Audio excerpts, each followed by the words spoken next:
Fala galera, estamos de volta aí para mais uma aulinha para a gente agora continuar falando sobre a estequiometria, certo? A gente falou na parte de estequiometria dessa relação entre massa, número de mols, moléculas que existe dentro de uma reação química. A gente diz que isso são casos gerais, casos básicos da estequiometria, onde você tem uma relação direta entre substâncias dentro de uma equação matemática, dentro de uma equação química, na qual você resolve com uma regra de 3, alguma coisa do tipo, a partir da relação do número de mols, que é o coeficiente. Agora, a gente vai falar sobre casos mais específicos de estequiometria. São 3 casos que ocorrem dependendo de uma característica que a reação tenha ou que uma das substâncias tenha, e a gente vai entender um pouquinho melhor esses 3 casos para poder, se acontecer delas aparecerem, você entender o que está acontecendo dentro da reação química. Tá legal? O primeiro caso específico que a gente se refere é quando você tem um reagente em excesso. Como é que funciona isso? Pode acontecer de você, dentro de uma reação química, misturar 2 substâncias e essa substância, uma delas, não está dentro daquela proporção. Lembra que eu falei que nós temos uma proporção de moléculas e, consequentemente, uma proporção de massa? Se eu coloco mais do que o necessário dentro da proporção, você diz que uma delas está em excesso. Quando isso acontece, para eu fazer o cálculo, eu não posso usar a substância que está em excesso. Eu só posso utilizar a outra substância. Essa substância reagente que vai ser usado como base é chamado de limitante, porque ele vai ser aquela substância que vai limitar. Vamos imaginar, eu tenho 2 reagentes, tá legal? Um eu tenho que ter 10, o outro tem que ter 20. 10 e 20. Se eu coloco mais desse daqui, quando chegar ao total daquela quantidade, ele para a reação, o restante é excesso, porque o outro vai ter a quantidade necessária. Então, um cuidado que eu tenho que tomar é o seguinte: quando eu tiver uma reação onde uma das substâncias é em excesso, que pode não ser informado que está em excesso, você vai ter que descobrir, e a gente vai ver isso como a gente faz agora no exemplo, eu preciso saber que quando eu vou fazer qualquer outro cálculo para resolver aquela questão, eu não posso usar a massa daquela substância que está em excesso. Eu só posso usar a da outra, que é chamada de limitante. Então, por exemplo, coloquei aqui um exemplo bem interessante. Juntando-se 147 gramas de ácido sulfúrico e 100 gramas de NaOH, de hidróxido de sódio. Qual a massa do reagente em excesso? Então, eu tenho aqui, ó, essa daqui seria a reação química que acontece. É a equação que representa a reação que acontece. Reparem no seguinte, relação é de 1 para 2. 1 mol de ácido sulfúrico para 2 de hidróxido de sódio, beleza? Quando eu estou relacionando as duas, eu vou pensar primeiro na massa, já que eu estou colocando aqui, ó, 147 e 100. Calcula a massa de ácido sulfúrico. Quando eu calcular a massa de ácido sulfúrico, eu vou encontrar 98. 98U, uma molécula, no caso 98 gramas para 1 mol. Como eu tenho 1 mol, 98 gramas. NaOH, calcula a massa de NaOH, vou encontrar 40U, que é a massa de uma única molécula. Porém, eu tenho quantos mols aqui? 2. 40 é 40 gramas por mol, é 40 gramas para 1 mol. Só tem um único mol ali, só que eu tenho 2. Então, na verdade, aqui eu tenho 98 gramas e aqui eu tenho 80. Essa é a relação que a equação química me dá. Quando eu olho para a equação química, a relação de massa é 98 gramas para 80. Então, 98 gramas para 80 é a minha base. O que eu vou fazer? Vou pegar, por exemplo, o ácido sulfúrico. Quanto de ácido sulfúrico foi usado? 147 gramas. 147 gramas. Quanto que eu teria que usar de NaOH para quando eu tiver 147 gramas para manter essa relação de 98 para 80? 120. Reparem o seguinte, quanto que eu usei? 100. 147 utilizaria mais. Isso já está me indicando que essa substância aqui, ó, tem uma quantidade maior. Vamos fazer do outro, para ver se vocês entendem melhor. 98 gramas para 80, essa é a base. Quanto que eu tenho de hidróxido de sódio? 100. Está aqui, ó, 100. 100 para um valor X. Resolvo. E olha quanto que eu encontro. 122. Então, 100 é o meu limitante. Quando chegar a 100 gramas de NaOH, a reação vai parar. E ainda vai sobrar ácido sulfúrico. Porque, olha só, quando eu tenho 100, eu utilizo somente 122,5. Eu coloquei quanto? 147. Então, qual é a substância que está em excesso? O H2SO4.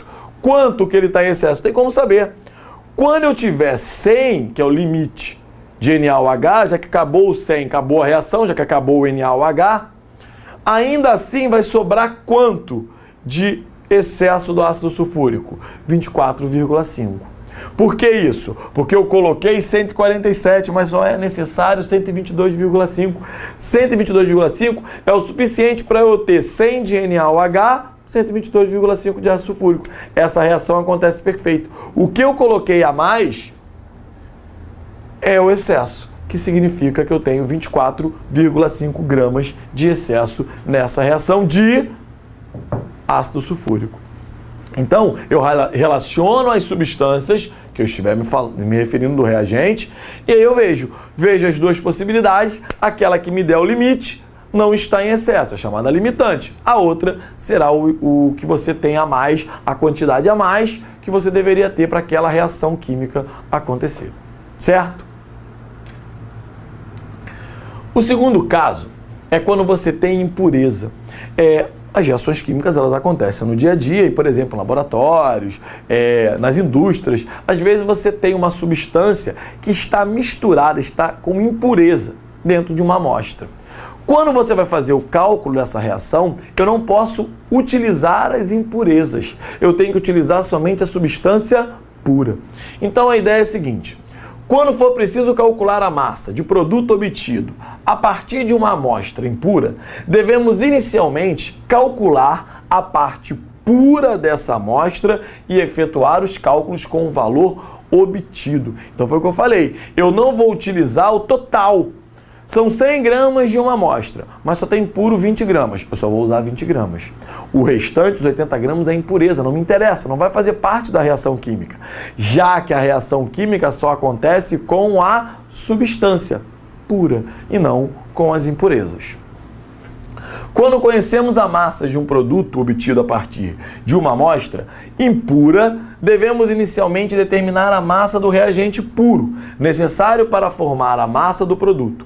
A seguir, relacionamos a massa do reagente puro com a massa total da amostra. Quer dizer, novamente, a ideia é o seguinte: eu só vou usar o reagente puro. O que tiver de impureza não entra no cálculo.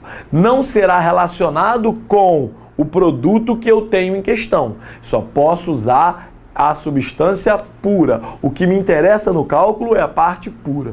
Tá legal? Coloquei aqui um exemplo para a gente entender um pouquinho melhor. Por exemplo, uma amostra de 120 gramas de magnésio com 80% de pureza. O que significa? 80% está puro, 20% é impureza, não me interessa. Reage com gás oxigênio produzindo óxido de magnésio. Determine a massa de óxido produzido. Então, olha só, essa é a reação. Sendo que eu disse que 120 gramas de magnésio é o total. Total impureza, com impureza. Só que eu só vou usar para o cálculo o que está puro. Quanto que está puro? 80%. Se 120 gramas é impureza, são meus 100%, 80% é o que eu quero. Então, quando eu for entrar para fazer qualquer cálculo, fiz lá, ó, eu estou relacionando o magnésio com o óxido de magnésio. Foi a pergunta que foi feita aqui. Calculei 2 vezes 24 é a massa que eu tenho aqui. 2 vezes 40 é a massa que eu tenho aqui. Essa é a relação dos dois.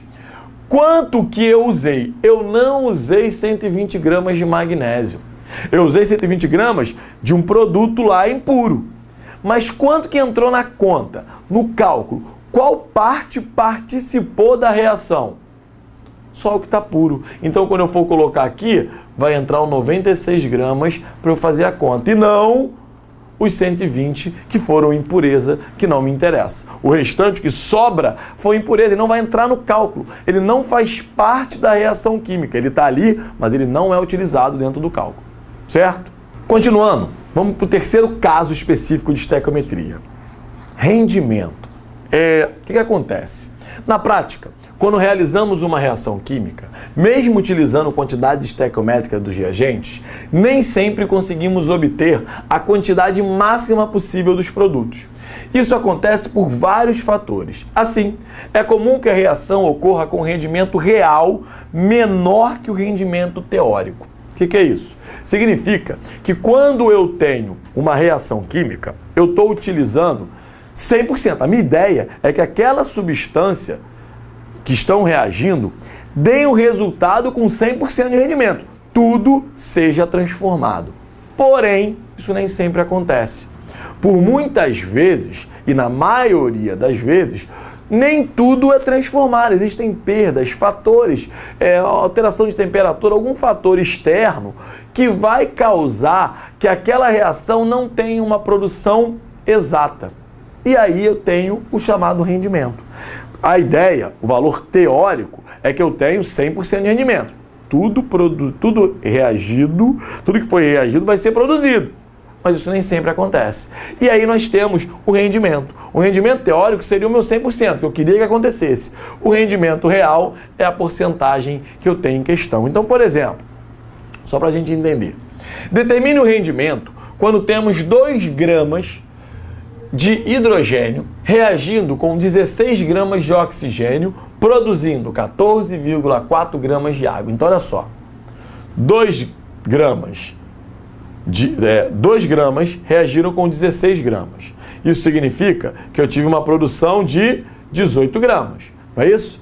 2 gramas com 16 gramas, eu tenho uma reação estequiometricamente correta, balanceada, então eu posso dizer que 2 mais 16 são 18 gramas. 18 gramas seria se eu tivesse 100%. Só que olha quanto que ele disse que produziu, 14,4. Se não produziu os 18 é porque não teve um rendimento de 100%, que é normal. O que a gente faz? 18 gramas seria o 100%, seria o que desse certo. Como eu tenho 14,4, eu tenho um rendimento diferente. Nesse caso, multiplicando cruzado, fazendo a relação normal de uma estequiometria básica, e nesse caso, o rendimento real seria de 80%. A reação não aconteceu de 100%. Aconteceu 80% do que era para ser produzido, 18 gramas, foi produzido apenas esse valor. Certo? Então, esses são os 3 casos específicos. Podem aparecer relacionados dentro de uma reação e você vai ter que saber entender, trabalhar com eles. Por isso eu trouxe aqui questões de todos eles. O nitrogênio pode ser obtido pela decomposição térmica do nitrito de amônio. Está aqui, ó. Calcule o volume de nitrogênio obtido nas CNTP. CNTP significa que o volume molar é de 22,4 litros. Pela decomposição de 12,8 gramas de nitrito, supondo um rendimento de 80%. Então, o rendimento total não foi obtido. Eu não tive um resultado 100%, tive um resultado de 80%.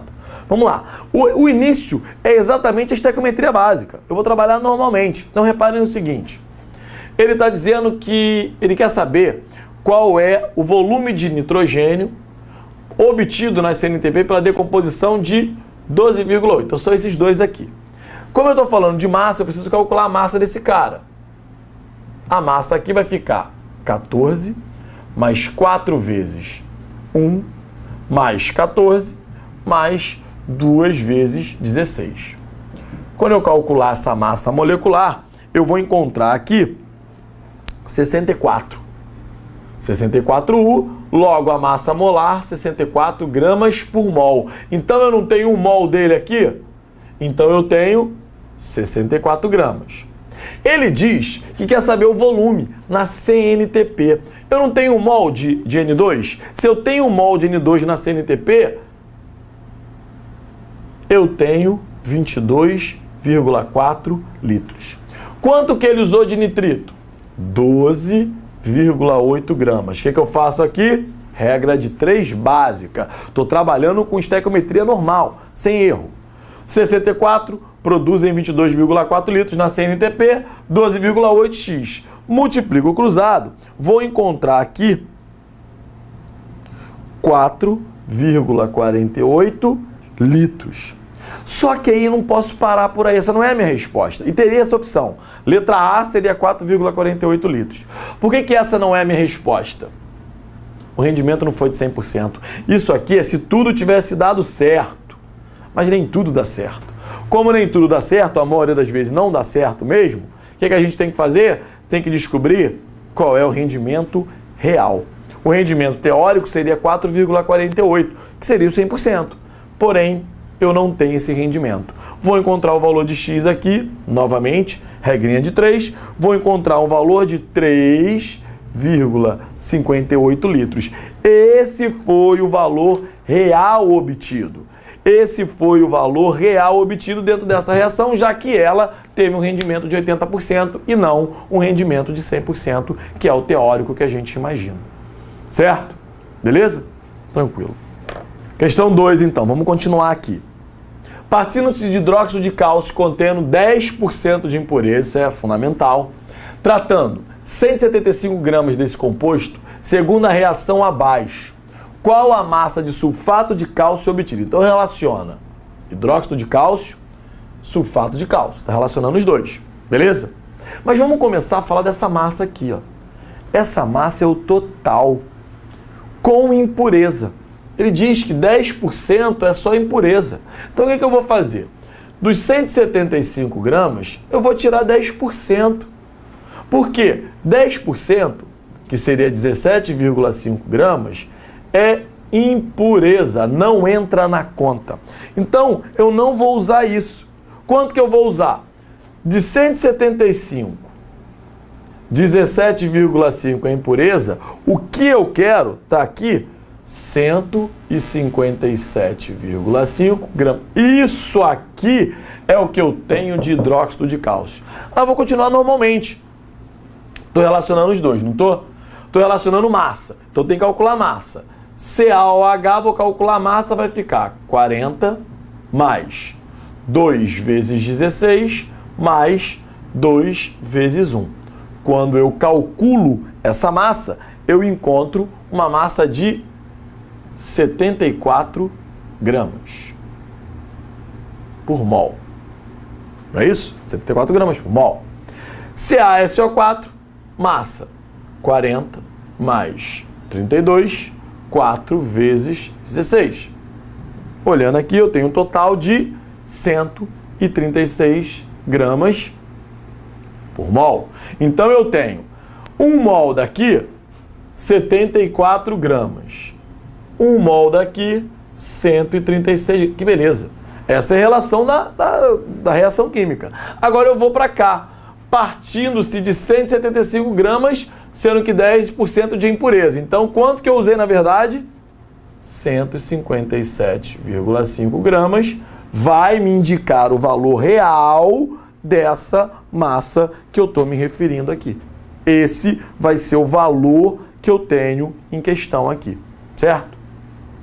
Então, quando eu fizer a regra de 3, a partir desses valores, vai ficar esse valor multiplicado por esse valor multiplicado por esse, vou encontrar aí aproximadamente 289 gramas de sulfato de cálcio como resposta da questão. Tá legal? O que é interessante aqui, o que interessa pra gente aqui é isso aqui, ó. Reparem que eu não posso usar o valor de 175 que foi dado. Por que eu não posso? Poderia botar aqui, vai dar errado. Por que vai dar errado? Porque, na verdade, o que reagiu foi isso daqui. Essa parte aqui, ó, não entrou na conta, não entrou no cálculo. Por que não entrou no cálculo? Porque não participou da reação. É impureza. Vai sair de um lado da reação sem participar, porque não faz parte do processo da reação química específica. Legal? Então, cuidado com essa parte inicial que a gente fez aqui. Beleza? Continuando, nossa questãozinha aqui. 400 gramas de NaOH são adicionados a 504 gramas de HNO3, hidróxido de sódio, reagindo com ácido nítrico. Aí ele quer que você calcule a massa do reagente em excesso e a massa de NaNO3 obtida no processo. Gente, primeiro, preciso da reação. Não foi dada, vou fazer aqui, ó. NaOH reagindo com HNO3. Nós temos uma reação de neutralização. Ácido e base, então vai ficar NaNO3 tanto mais menos, direto, mais H2O. Reação está balanceada? Vamos conferir. Na1, Na1, N1, N1, H2, H2, O3, O3. Perfeito. Reação balanceada, bonitinha. Essa é a reação do processo. Eu tenho que saber qual que está em excesso. Como é que eu vou fazer isso? Primeiro, vou calcular a massa de NaOH. Calculando a massa de NaOH, vou fazer aqui embaixo, vai ficar Na vale 23, O 16, H vale 1. Eu tenho aqui 40. Então, 40 gramas, já que eu tenho mol. 40 gramas por mol, eu tenho mol. Beleza. Vou para a seguinte. HNO3. Vou calcular do HNO3. H vale 1, N vale 14, 3 vezes o O, que é 16. Quando eu calcular aqui, vou ver aqui 63. 63 gramas por mol. Então, 1 mol, 63 gramas. Essa é a relação de massa que a reação química me dá, que a equação me informa. Então, eu tenho 40 para 63. Vou fazer de cada um deles. Legal? Vou começar com esse, 400. X vai dar 630. Reparem aqui, ó, quando eu usei 400, olha quanto que eu produzi, 630. Vamos fazer do outro, para entender o processo. 40, 63. Agora eu quero descobrir NaOH e eu tenho 504. X aqui, multiplico cruzado, vou encontrar aqui 320. Olha o que eu observo. 504, olha até quanto que foi, 320. Quanto que eu usei? 400. Então quem está em excesso aqui? Esse cara está em excesso. Tanto que eu, usando 400, eu produzi uma quantidade bem maior do que eu deveria. Então, qual é o excesso? Como é que eu vou saber qual é o excesso? Quanto que eu usei? 400 gramas. Quanto que, na verdade, eu deveria usar? 320. 400 menos 320 vai ser o que eu preciso. O valor em gramas de excesso, 80 gramas. Ele quer a massa de NaNO3 obtida no processo. Como é que eu vou fazer isso? Eu vou relacionar o HNO3, que é o meu limitante, aquele que não está em excesso, com o NaNO3. Vou calcular a massa de NaNO3. Na vale 23, N 14, 3 vezes 16. Calculando, fechando essa massa, eu vou encontrar 85 gramas por mol. Como só tenho mol, 85 gramas. Então eu tenho 63 gramas produzindo 85. Quanto que eu vou usar? Eu vou usar o que ele informa, porque aqui nesse caso é o meu limitante. 504 gramas está para X. Faço a regra de 3, multiplicação cruzada, vou encontrar 680 gramas de NaNO3 produzido aqui no processo. Certo? Então, gente, a gente fecha aqui essa parte do conteúdo. Estequiometria, interpretação do problema. Faça uma leitura tranquila, faça uma leitura específica e encontre as informações necessárias para ver o que você precisa de cada um deles e relacione somente as substâncias em questão. Casos específicos, rendimento, impureza ou algum reagente em excesso, perceba pelo enunciado o que ele traz de diferente. Interprete e utilize no cálculo. Não tem muita dificuldade. A teoria é bem simples. A ideia é a interpretação e a matemática que você vai levando a partir do processo. Legal? Espero que tenha sido tudo tranquilo para vocês. Bons estudos, uma boa prova, um grande abraço, até mais.